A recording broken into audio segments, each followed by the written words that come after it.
beri nama pedang ini Naga Puspa. Selamatkan dia. Jangan sempat ke tangan pendekar berwatak jahat.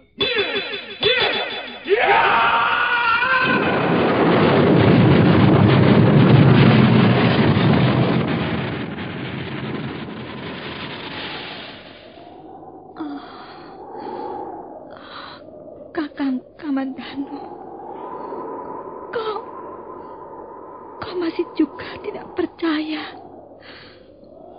bahwa aku mencintaimu. Meisin, maafkan aku, Meisin. Meisin. Meisin!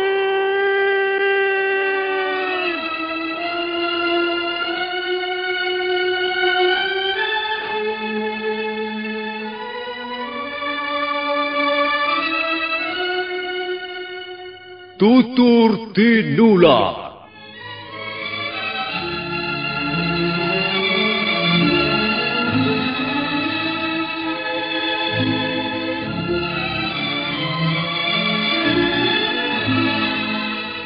Sebuah sandiwara radio serial, produksi Sanggar Cerita dan Teater Sanggar Prativi. Sebuah kisah dengan latar belakang sejarah runtuhnya Singasari dan berdirinya Kerajaan Majapahit.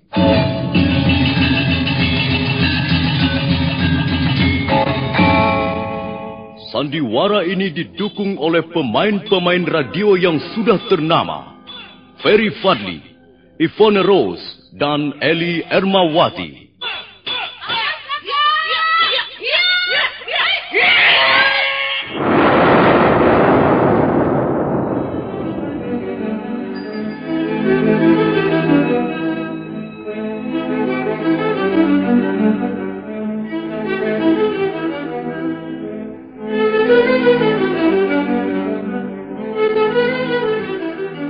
Cerita ini ditulis dan disusun oleh S. Tijab.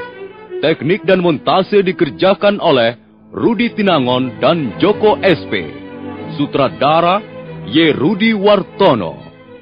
Kali ini mengetengahkan episode ketiga dengan judul Daun-Daun Bersemi Lagi.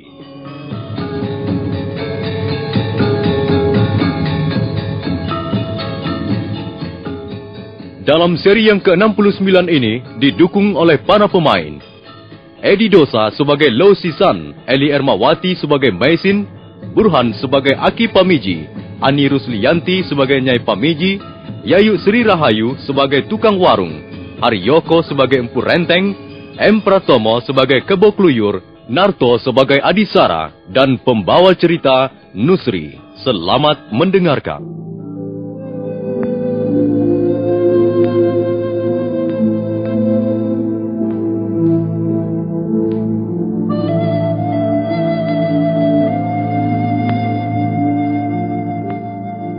Malam itu Meisin tidur dengan nyenyak. Pendekar Lau berbaring di sebelahnya. Sekali waktu, dia terjaga dan buru-buru melihat keadaan istrinya. Pendekar Lau merasa lega karena pagi harinya Meisin sudah nampak jauh lebih segar. Dia bermaksud mengobatinya sekali lagi dengan menyalurkan tenaga dalamnya ketika terdengar langkah kaki manusia mendekat. Lau, apakah itu bukan suara binatang buas? Bukan, Mei. Itu jelas langkah kaki manusia. Daerah ini sangat terpencil. Rumah pun tak nampak. Jangan-jangan mereka terus mengejar kita sampai kemari, loh.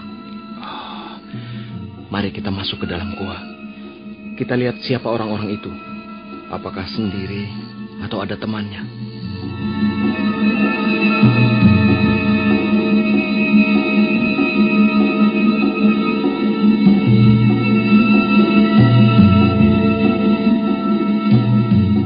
Memang benar, langkah itu adalah langkah kaki manusia dan bukan suara binatang buas.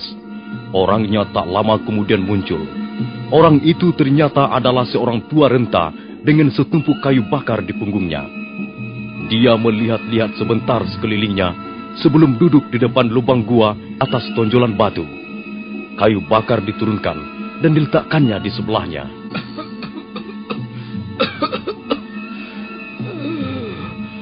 Orang kalau sudah tua, ya beginilah keadaannya. Jalan baru 10 langkah, sudah lelah. Nafas rasanya sesak. Orang tua harus banyak sabarnya. Orang tua itu lalu melepaskan tali tempat minum yang tergantung-gantung di pinggangnya. Lalu dia minum beberapa teguk. Pada saat itulah pendekar Lau mendekatinya. Orang tua itu nampak terkejut. Rupanya aku tidak sendirian di tempat ini. Iya, Bapak tua tidak sendirian. Kami ada bersama Bapak tua di tempat yang sunyi dan terpencil ini. Hah? Kami? Kau katakan kami. Apakah kau bersama orang yang lain lagi? Iya, Bapak tua. Saya bersama istri saya. Istrimu? Di mana dia? Ada di dalam sana. Istri saya sedang dalam keadaan sakit. Marilah, kalau Bapak tua mau melihatnya.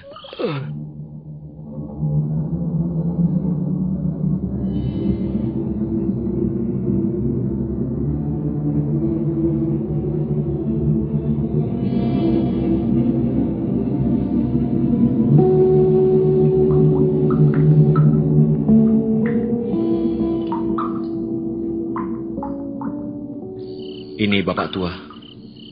Ini adalah istri saya. Iya. Kasihan sekali istrimu. Agaknya sakitnya cukup berat. Saya sudah mengobatinya. Tapi wajahnya masih kelihatan pucat. Dia pasti belum sembuh benar. Iya. Kalian ini siapa? Aku lihat kalian berpakaian bukan seperti lazimnya orang-orang negeri ini. Kalian orang dari negeri lain ya? Benar, Bapak tua. Kami orang asing di negeri ini. Kami berasal dari negeri yang jauh. Aneh sekali.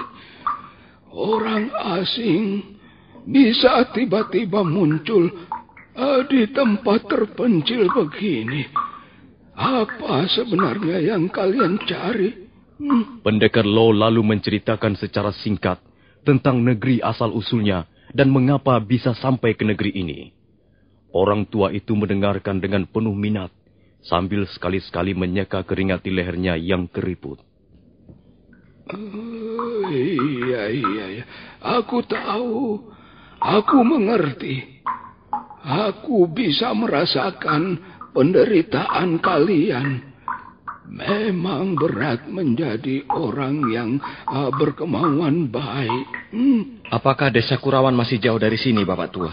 Oh, sudahlah. Jangan pikirkan itu dulu. Yang penting sekarang menolong istrimu ini. Dia harus dirawat secara baik. Dia harus banyak istirahat dan minum obat. Kasihan. Kalian ini pengantin baru, mestinya masih berbulan madu. Tapi kok malah, ya memang kadangkala aneh kehendak yang maha kuasa. Tapi sudahlah, jangan menyesali keadaan. Penyesalan tak bisa merubah apa-apa. Iya, betul Bapak tua. Oh iya, Bapak tua tinggal di mana? Namaku Pamiji. Karena aku sekarang sudah tua, sudah hampir 80 tahun. maka orang-orang memanggilku Aki Pamiji. Aku tinggal di desa Jasun Wungkal. Rumahku di sana itu, di seberang hutan pohon jati ini. Iya. Setiap pagi aku pergi ke hutan untuk mencari kayu bakar. Aki tinggal sendirian di rumah. Ya tidak. Walaupun sudah tua, aku mempunyai seorang istri. Ayolah, kalian singgah di rumahku. Tidak, Aki. Loh, kenapa? Kami di sini saja, Aki. Iya. Kami tak ingin merepotkan Aki. Jangan begitu. Kalian harus menerima pertolonganku. Sudah hampir 20 tahun aku tidak pernah menolong orang. Ya, bagaimana bisa kami hanya tinggal berdua saja. Siang malam kami hanya berdua. Seperti monyet tua yang menghabiskan sisa-sisa umurnya di pokok pohon jati yang juga tua. Karena itu, aku sangat gembira kalau seandainya bisa menolong kalian. Ayolah, bawa istrimu itu ke rumahku. Di sana dia akan bisa dirawat dan istirahat lebih baik.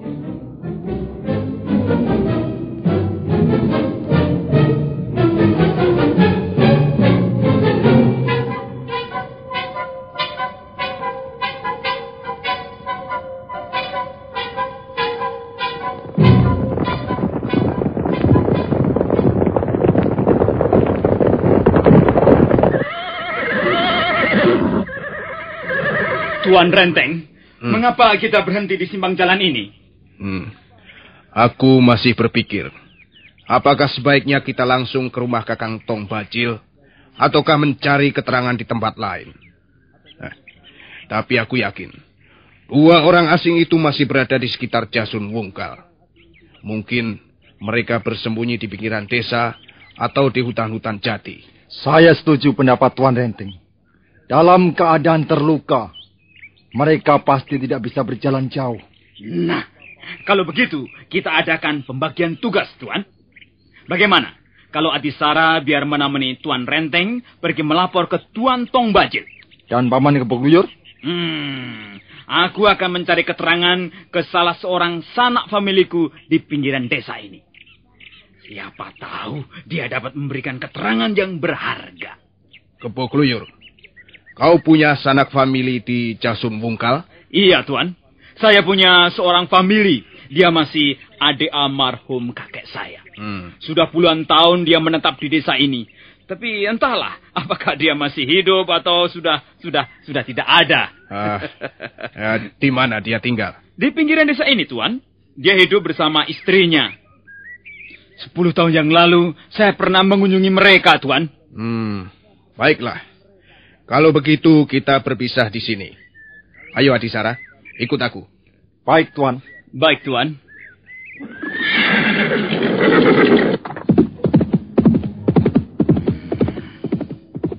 Aku harus mencari tempat untuk menitipkan kudaku ini.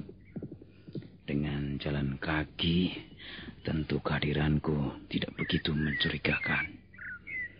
Iya, dan sebelumnya, aku bisa mengadakan pengintaian.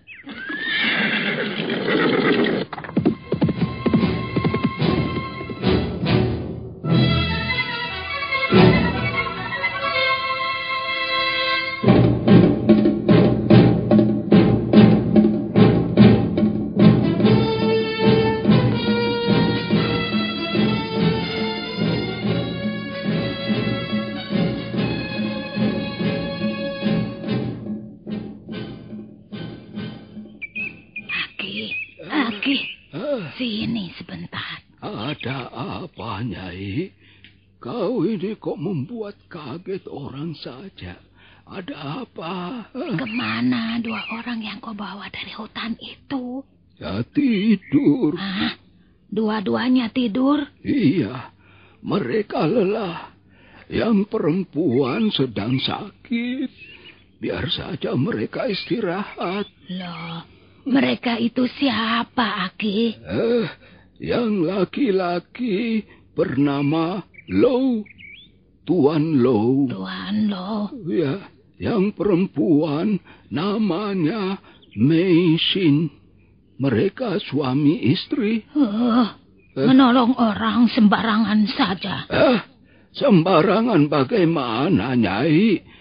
Mereka itu sedang susah. Mereka membutuhkan pertolongan. Tapi kita kan belum tahu siapa mereka. Bagaimana kalau ternyata mereka itu penjahat buronan pemerintah? Jangan punya pikiran yang buruk-buruk, Nyai. Loh, kita kan harus waspada. Apalagi zaman seperti sekarang ini. Banyak contohnya.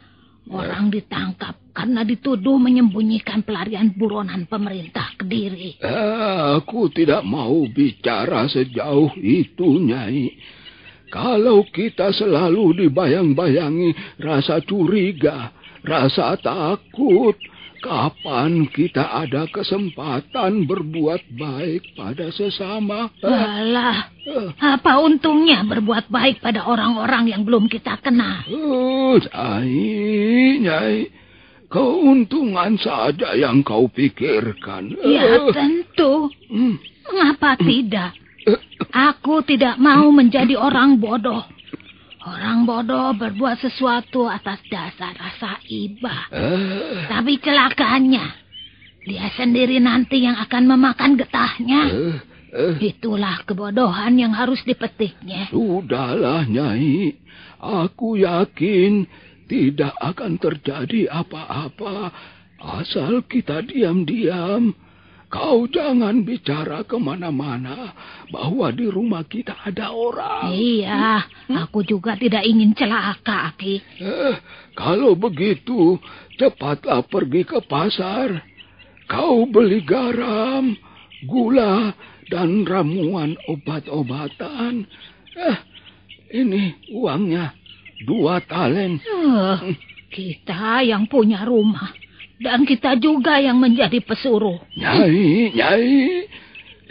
Kalau kau tidak mau, ya biarlah aku yang berangkat. Sudah. Sini uangnya. Macam-macam saja. Seperti kau ini pegawai tinggi. Suka sok-sokan menolong orang. Kita inilah yang mestinya ditolong.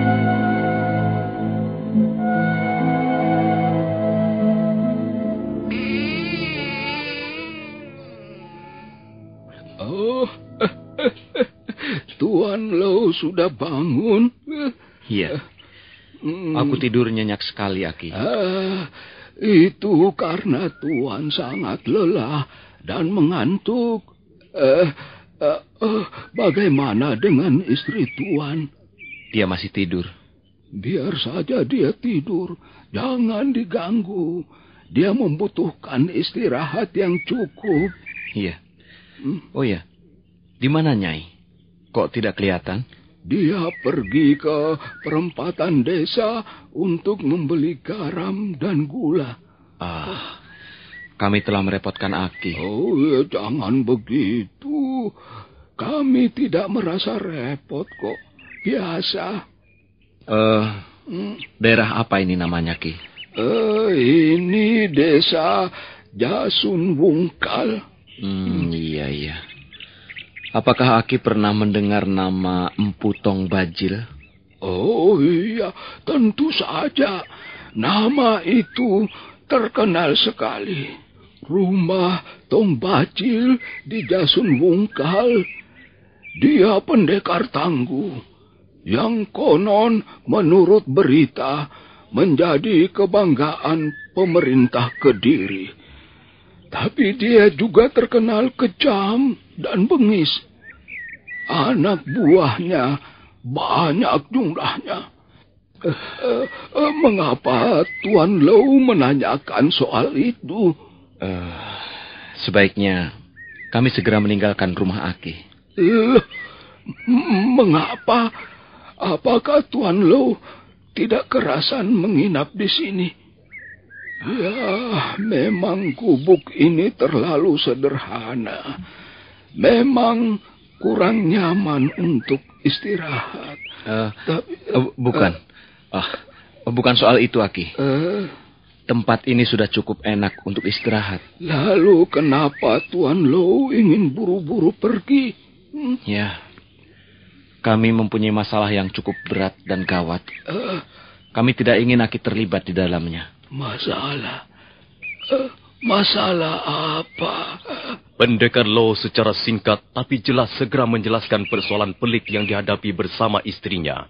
Sesaat Aki Pamiji nampak berpikir keras begitu pendekar Lo menyudahi ceritanya. Kalau begitu, keadaan kalian memang gawat. Tapi tunggu, aku tidak setuju kalau kalian mau segera pergi. Karena keadaan istrimu masih belum pulih kembali. Tunggulah barang 2 atau 3 hari lagi.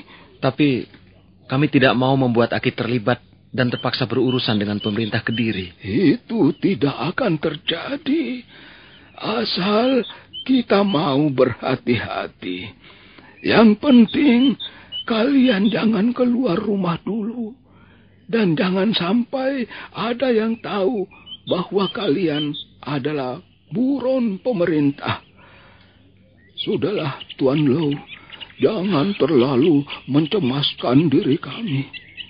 Lebih baik Tuan Lo istirahat dengan baik, supaya nanti dapat melanjutkan perjalanan ke Kurawan. Terima kasih. Tidak biasanya Nyai keluar rumah. Aku kehabisan garam dan gula. Tolong bungkuskan masing-masing 2 kati. Waduh, rupanya mau masak besar, Nyai. Potong kambing ya? Iya, potong kambing. Kambingnya si Aki. Jangan begitu, Nyai. Biar saja, aku sedang kesal. Loh, kenapa kesal? Aki itu makin tua makin macam-macam saja kelakuannya. Pokoknya yang serba tidak melegakan hati. Sudahlah, Nyai. Ini garam dan gulanya. Iya. Terus apa lagi? Itu, tolong bungkuskan ramuan obat-obatan. Loh, siapa yang sakit, Nyai? Aku tidak tahu siapa mereka itu. Sepertinya bukan berasal dari negeri ini. Sepertinya orang-orang asing. Aki yang membawanya dari hutan. Wah, itu berbahaya sekali loh, Nyai. Jangan sembarangan menampung orang. Lah, sudahlah. Tambah kesal saja kalau mikir ke situ. Pokoknya semua nanti biar Aki yang bertanggung jawab. Ini sudah dibungkus semuanya. Sudah, Nyai. Dan ini kembalinya 10 sen. Iya, terima kasih. Aku harus cepat-cepat pulang.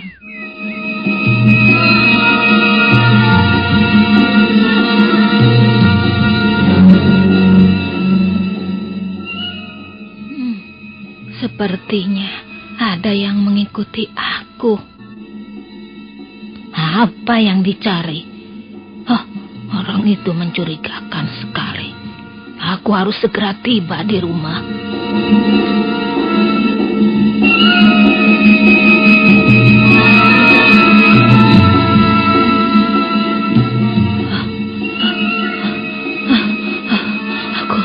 Aku terpaksa lari. Agaknya orang itu kehilangan jejak ketika membelok tikungan jalan tadi. Tidak. Dia masih mengikuti aku. Aku melihat bayangan tubuhnya berkelebat di balik pohon. Aki, cepat buka pintunya, Aki, cepat buka pintunya. Nyai Pamiji terus mengetuk pintu. Dia merasa sangat kesal karena pintu rumahnya belum juga dibuka. Sementara itu dari balik gerumbulan semak muncul sebuah kepala manusia yang berwajah sangar. Nah, para pendengar sekalian, bagaimana kisah selanjutnya? Siapakah orang yang membuntuti Nyai Pamiji dan bagaimana nasib pendekar Lo serta Maisin? Silakan menunggu seri berikutnya. Sampai jumpa.